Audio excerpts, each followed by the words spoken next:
Hi everyone. Welcome to GK hub. Okay అండి. సెన్సెక్స్ గురించి discuss చేసుకున్నట్లయితే సెన్సెక్స్ 34,2026. సో ఏదైతే రెడ్ కలర్‌లో మీకు వాల్యూస్ కనిపిస్తున్నాయో అది రెసిస్టెన్స్ అవుతుంది. ఏవైతే గ్రీన్ కలర్ వాల్యూస్ మనకు కనిపిస్తున్నాయో చార్ట్‌లో అవి మనకు సపోర్ట్‌గా వర్క్ అవుతున్నాయండి. రైట్. ఇప్పుడు మనం సబ్జెక్ట్‌లోకి వెళ్ళినట్లయితే ఇవన్నీ ఏంటి హారిజాంటల్ సపోర్ట్ అండ్ రెసిస్టెన్స్. ఏం చేస్తున్నామండి? హారిజాంటల్ సపోర్ట్ అండ్ రెసిస్టెన్స్ చేస్తున్నాం. ఎప్పుడైనా ఒక ట్రేడరు ఎటువంటి కన్‌ఫ్యూజన్ లేకుండా ట్రేడ్ అనేది చాలా స్మూత్‌గా చేయాలనుకున్నప్పుడు ఖచ్చితంగా అతను ఏం చేయాల్సి ఉంటుందండి, 1 డే బిఫోర్ కానీ లేదా మార్కెట్‌కి బిఫోరే హారిజాంటల్‌గా సపోర్ట్ అండ్ రెసిస్టెన్స్ ఎక్కడెక్కడ ఉన్నాయి. అది ఇండెక్స్ అవ్వచ్చు, లేదా ఒక స్టాక్ అవ్వచ్చు. ఎనీ కైండ్ ఆఫ్ ట్రేడ్ చేస్తుండొచ్చు. సో, ఖచ్చితంగా అతను ఏం చేయాలి, సపోర్ట్ అండ్ రెసిస్టెన్స్‌ని ఫైండ్ ఔట్ చేసుకోవాలి. సో, ఓకేనండి. ఇక్కడ ఎందుకు మనకు ఇది మేక్ ఆర్ బ్రేక్ జోన్ అవుతుందనేది ఒకసారి చూడండి. ఇక్కడ ఏమైంది, మార్కెట్ ఎం ప్యాటర్న్ చేసిందన్నమాట. సో, ఎం ప్యాటర్న్ అయిన తర్వాత మార్కెట్ కంటిన్యూ ఇక్కడ ఫాల్ అయింది. ఎప్పుడైతే ఈ యొక్క వాల్యూని ఇక్కడ బ్రేక్‌ఔట్ అయిందో ఏమైందంటే, ఈ యొక్క వాల్యూని ఇక్కడ బ్రేక్‌ఔట్ అయింది. అబోవ్ బ్రేక్‌ఔట్ అయిందో అప్పుడేమవుతుంది, దీని అబోవ్ వెళ్ళిన తర్వాత ఇదే వాల్యూ మనకు సపోర్ట్‌గా వర్క్ అవుతుందండి. సపోర్ట్‌గా వర్క్ అవుతుంది అనుకున్నప్పుడు ఇది వర్క్ అయిందా లేదా గమనించండి ఇక్కడ.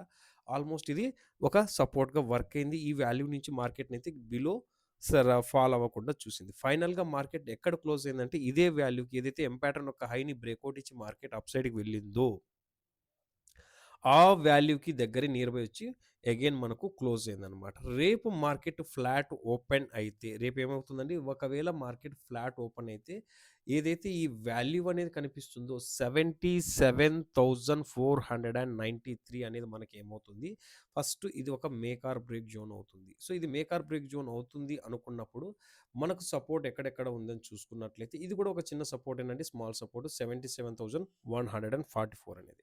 ఒకవేళ మార్కెట్ అబోవ్ సస్టైన్ అయితే మనం మార్కెట్‌ని అప్ సైడ్‌కి చూడొచ్చు. అప్ సైడ్ చూస్తే చిన్న చిన్న సపోర్ట్, రెసిస్టెన్స్ ఉన్నాయి. వాటిని నేను ఫైండ్ ఔట్ చేయడం లేదు. ఎందుకంటే మీకు ఆల్మోస్ట్ అర్థమవుతుందనేసి. లేకుంటే ఇక్కడ చూడండి, ఇది ఒక రెసిస్టెన్సే అన్నమాట. 77,618 దాని అబోవ్ కంటిన్యూ సస్టైన్ అయితే మళ్ళీ మనము 78,026 వరకు చూసే అవకాశం ఉంటుంది. ఒకవేళ ఆ రెసిస్టెన్స్‌ని కూడా కంటిన్యూ అబోవ్ బ్రేక్‌ఔట్ అవుతుంటే బాగా గమనించండి. ఆ రెసిస్టెన్స్‌ని కూడా కంటిన్యూ అబోవ్ బ్రేక్‌ఔట్ అవుతుంటే 78,203 అవుతుంది. ఆ వాల్యూని కూడా అబోవ్ బ్రేక్‌ఔట్ అవుతూ అప్ సైడ్‌కి మూవ్ అవుతుంటే 78,464 అనేది మనకు టార్గెట్స్ అవుతుంటాయి. అలా కాకుండా మార్కెట్ ఓపెన్ అయిన తర్వాత ఏమవుతుందంటే, ఇలా ఈ యొక్క సపోర్ట్‌ని బ్రేక్ చేస్తూ డౌన్ సైడ్‌కి ఫాల్ అవుతుంటే క్లియర్‌గా అండి క్యాండిల్స్‌తో సహా మెన్షన్ చేసి చూస్తున్నాం. ఒకవేళ ఇలా బిలో సస్టైన్ అయితే మనం ఏం చేయొచ్చంటే, మార్కెట్ ఈ విధంగా సపోర్ట్ 77,773 అవుతుంది. ఇలా కంటిన్యూ మార్కెట్ ఫాల్ అవుతూ ఈ సపోర్ట్‌ని కూడా ఇక్కడ చూడండి, ఈ సపోర్ట్‌ని కూడా కంటిన్యూ బ్రేక్ అవుతుంటే next target and next support 76,553, ఫైనల్‌గా 76,405 రూపీస్ అవుతుంది. సమ్‌టైమ్స్ ఏమవుతుంటుందంటే, మార్కెట్ ఈ విధంగా ఈ సపోర్ట్ 1 దగ్గరకొచ్చినప్పుడు ఇలా సపోర్ట్ 1 దగ్గరకొచ్చినప్పుడు ఏదైనా కానీ మనకొక బుల్లిష్ క్యాండిల్స్ ఫార్మ్ అయితే, ఎలా బుల్లిష్ క్యాండిల్స్ అండి, అది రెడ్ కలర్ హ్యామర్ అవ్వచ్చు, లేదా గ్రీన్ కలర్ హ్యామర్ అవ్వచ్చు. ఏదైనా అవ్వచ్చు. రెడ్ కలర్ హ్యామర్ లేదా గ్రీన్ కలర్ హ్యామర్ ఈ విధంగా ఫార్మ్ అయినప్పుడు ఏమవుతుంది, హామర్ క్యాండిల్ అంటేనే మనకు మార్కెట్ ఏమవుతుందండి, అప్ సైడ్‌కి ర్యాలీ అయ్యే ఛాన్స్ ఉంటుంది. సో, ఈ విధంగా మార్కెట్ సపోర్ట్ దగ్గర రెస్పెక్ట్ చేసినట్లయితే అగైన్ మళ్ళీ కంటిన్యూ మనము మూవ్‌మెంట్ అనేది చూసే అవకాశం ఉంది. ఓకేనండి. సో, ఈ లెవెల్స్ అయితే ఇప్పుడు నేర్చుకున్నారు అండ్ చూసాము. ఇప్పుడు ప్యాటర్న్ చూద్దాము.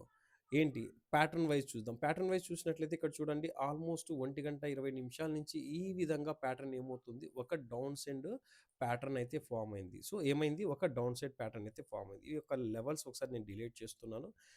చార్ట్ అనేది క్లియర్‌గా కనిపించడానికి. రైట్ అండి. ఇప్పుడేమైంది, ఈ విధంగా ఒక డౌన్ సైడ్ ప్యాటర్న్ అయితే ఫార్మ్ అయింది. ఇప్పుడు రేపు కూడా ఒకవేళ ఈ ప్యాటర్న్‌లో ఉన్నంత సేపు ఏమవుతుందండి, టుమారో కూడా ఈ ప్యాటర్న్‌లో ఉన్నంత సేపు కూడా మనం ఏం చేస్తాము, బేరిష్ పొజిషన్ చూసే ఆపర్చునిటీసే ఎక్కువగా ఉంటాయన్నమాట. సో, ఇలా ఒకవేళ ఈ ప్యాటర్న్‌లోనే మార్కెట్ ఉంటే ఇది బేరిష్ పొజిషన్ కంటిన్యూ అవుతుందని మనకు తెలుసుకుంటామన్నమాట.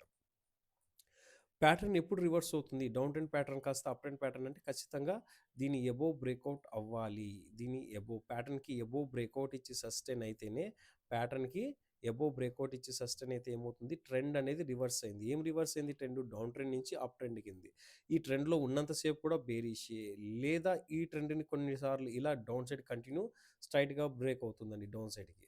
సో, ఇలా డౌన్ సైడ్‌కి బ్రేక్ అయినా కానీ కంటిన్యూ ఫాలో అవుతూ ఉంటుంది. సో, లెవెల్స్ అయితే ముందుగానే మెన్షన్ చేశాను. సపోర్ట్ అండ్ రెసిస్టెన్స్ హారిజంటల్‌గా చూసుకుంటూ అండ్ ట్రెండ్ ఏమవుతుంది అప్ ట్రెండ్ ఛానెల్‌లో ఉందా? డౌన్ ట్రెండ్ ఛానెల్‌లో ఉందా? సైడ్‌వేస్‌లో ఉందా? అని విషయాన్ని గమనించుకుంటూ మీరు ఎప్పుడూ కూడా ట్రేడ్ చేయాల్సి ఉంటుంది. Okay friends. మనం చేస్తున్న వీడియో మీకు నచ్చినట్లయితే ఖచ్చితంగా లైక్ చేయండి.